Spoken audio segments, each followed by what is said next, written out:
Hello all of you. Welcome back to my YouTube channel Learn with Time. So in today's video we are going to discuss about SQL interview questions for freshers. So if you are attending any interview like software developer or any developer, there might be a questions on SQL or database. So let's see one by one what are the interview questions. So first question, what is a composite primary key? So a composite primary key is a set of columns whose values uniquely identify every row in a table. What it means is that table which contains composite primary key will be indexed based on columns specified in a primary key. This key will be referred in foreign key tables. For example, if combined effect of columns employee ID, employee name in the table is required to uniquely identifies a row, it's called a composite primary key. In this case, both the columns will be represented as primary key. Next question, what is foreign key? A foreign key is field or collection of fields in one table that refers to the primary key in another table. The table with the foreign key is called the child table and table with primary key is called reference or parent table. Third question, define SQL insert statement. So SQL insert statement is used to add rows to a table. For a full row insert, SQL query should start with insert into statement followed by table name and values command followed by values that need to be inserted into the table. Then insert can be used in several ways, like first to insert a single complete row and second to insert single partial row. The next, define SQL update statement. So SQL update is used to update data in a row or set of rows specified in a filter condition. The basic format of SQL update statement is update command followed by table to be updated and set command followed by column names and their new values followed by a filter condition that determines which rows should be updated. Question number 5, define SQL delete statement. SQL delete is used to delete a row or set of rows specified in a filter condition. The basic format of SQL delete statement is delete from command followed by table name followed by filter condition that determines which row should be deleted. Next, what are wildcards used in the database for pattern matching? So SQL pattern matching allows you to search for pattern in data if you don't know exact word or phrase you are seeking. This kind of SQL query uses a wildcard characters to match a pattern rather than specifying it exactly. So wildcard characters are used with like operator. The like operator is used in a where condition or where clause to search for a specified pattern in a column. Then define join and explain different types of join. So in order to avoid data duplication, data is stored in a related tables. Join keyword is used to fetch data from related tables. Then join return rows when there is at least one match in the both tables. So what are the types of join? So first, inner join. So the inner join returns the records that have matching values in the both the tables. Next, left outer join. So it returns all the records from the left table and matched records from the right table. Then next we have right outer join. So the right outer join returns all the records from the right table and matched records from the left table. Next we have full outer join. So the full outer join returns all records when there is a match in either left or right table.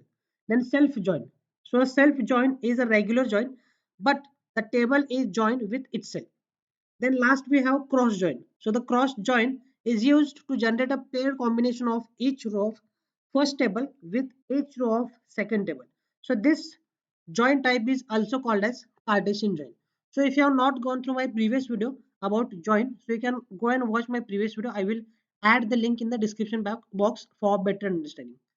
Next question we have, what is a view? So views are virtual tables. Unlike tables that contain data, views simply contain queries that dynamically retrieve data when used. What is materialized view? So materialized view is also a view but are disk based. Materialized views get updated on a specific duration based upon interval specified in the query definition, we can index materialized view. Then question number 10, what are the advantages and disadvantages of views in a database? So advantages.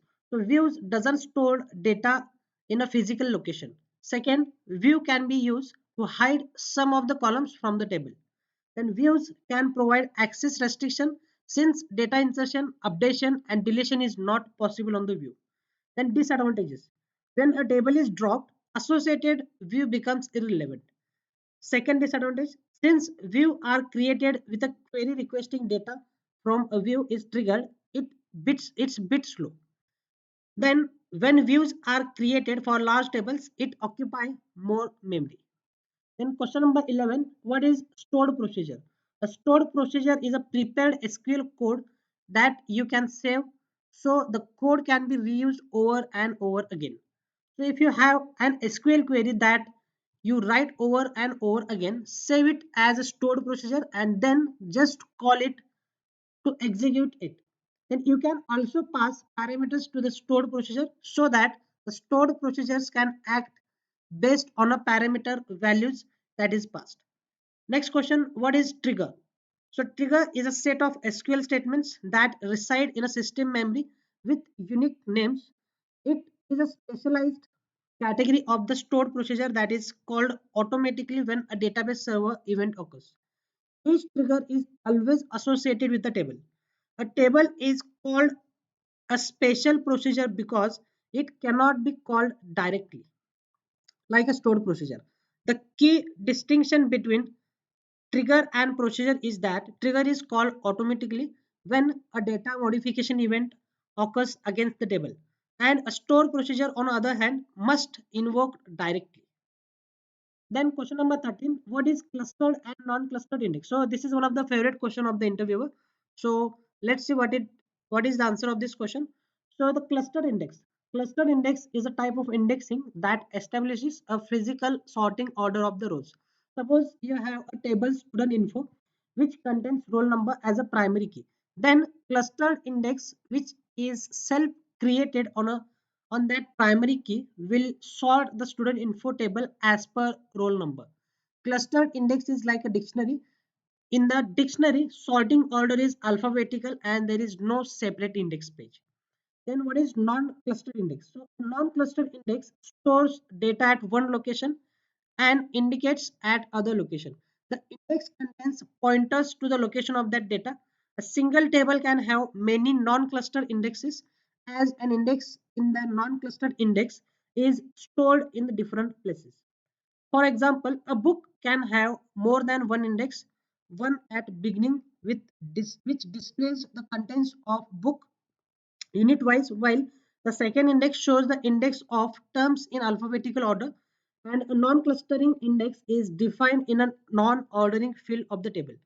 This type of indexing method helps you to improve the performance of the queries that use keys which are not assigned as a primary key. A non-cluster index allows you to add a unique key for a table. Then question number 14, what is difference between clustered and non-clustered index? So a clustered index is faster, non-clustered index is slower. A cluster index requires less memory for operation. A non-clustered index requires more memory for the operations. In cluster index, the cluster index is the main data. In non-clustered index, the index is the copy of the data. A table can have only one cluster index. A table can have multiple non-clustered index. The clustered index has inherent ability to store data on the disk. A non-clustered index does not have the inherent ability to store data on the disk. Clustered index store pointers to the block, not data. Non-clusters index stores contain the non-clustered both value and pointer to the actual row that holds data. In clustered index, leaf nodes are actual data itself. In non-clustered non-clustered index, leaf nodes are not the actual data itself, rather they only contain include columns. Then next question, what is union minus, and intersect commands. So union. The union operator is used to combine the result set of two or more select statements. The union operator combines the results of two or more queries into a distinct single result set that includes all the rows that belong to all queries in the union. Then minus. The minus operator in the SQL is used with two select statements. The minus operator is used to subtract the result set obtained by first select query from the result set obtained by the second query. In simple words, we can say that minus operator will return only those rows which are unique in only first select query and not those rows which are common in both first and second select queries. So from this table you will understand. So this is table number 1 and this is table number 2. So if we use minus operator in the select statement of table 1 and table 2, you will get only the highlighted data. So this is the unique data which will be obtained by using the minus operator. Then the next operator we have intersect. The intersect clause is in SQL is used to combine two select statements, but the dataset result returned by the intersect statement will be the intersection of the datasets of two select statements. In simple words, the intersect statement will return only those rows which will be common to the both of the select statement. So let's consider A and B. So we have table A and B. So from these two tables we have common data, that is 2 and 3. So if we use intersect statement to connect two select statement, then the data which we are fetching will be only the common data or matching data from table A and table B. So you will observe here 2 and 3 is the only matching data, so that's why the result will be only 2 and 3. So this is about intersect. Now question number 17, define candidate key, alternate key and composite key. So candidate key is one that can identify each row of a table uniquely. Generally, a candidate key becomes a primary key of the table.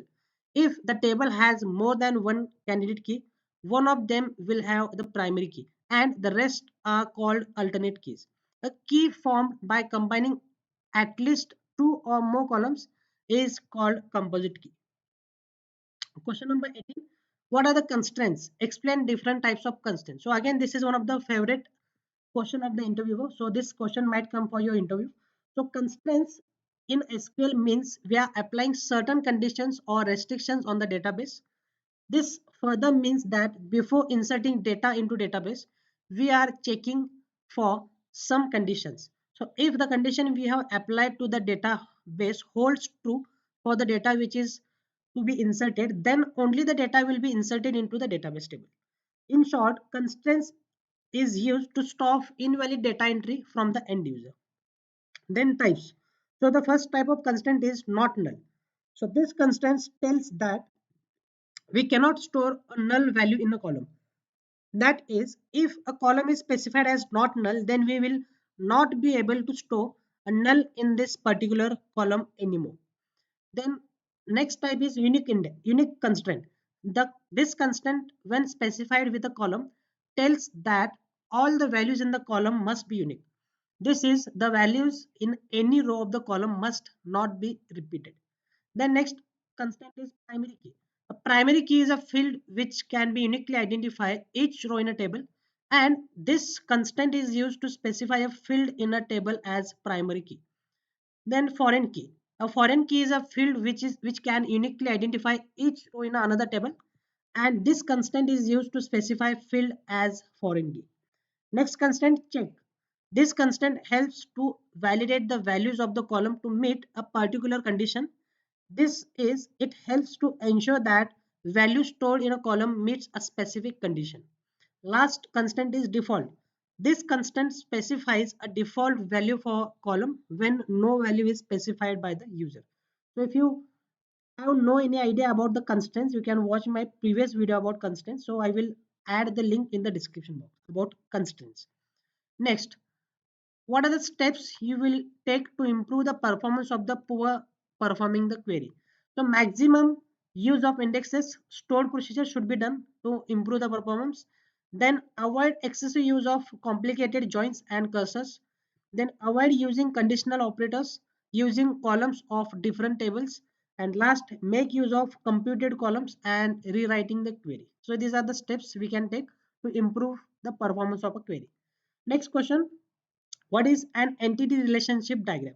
So it is a graphical representation of the tables with a relationship between the entity in between them. The entity relationship model is model for identifying entities to be represented in a database and representation of how those entities are related with each other. Then ER data model specifies enterprise schema that represents the overall logical structure of a database graphically. The entity relationship diagram explains the relationship among the entities present in the database. ER models are used to model real world objects like person, a car, a company, and a relation between these real world objects. In short, the ER model is a structural format of the database. Then question number 21, define referential integrity. It is the rules that are applied when the relationships are created.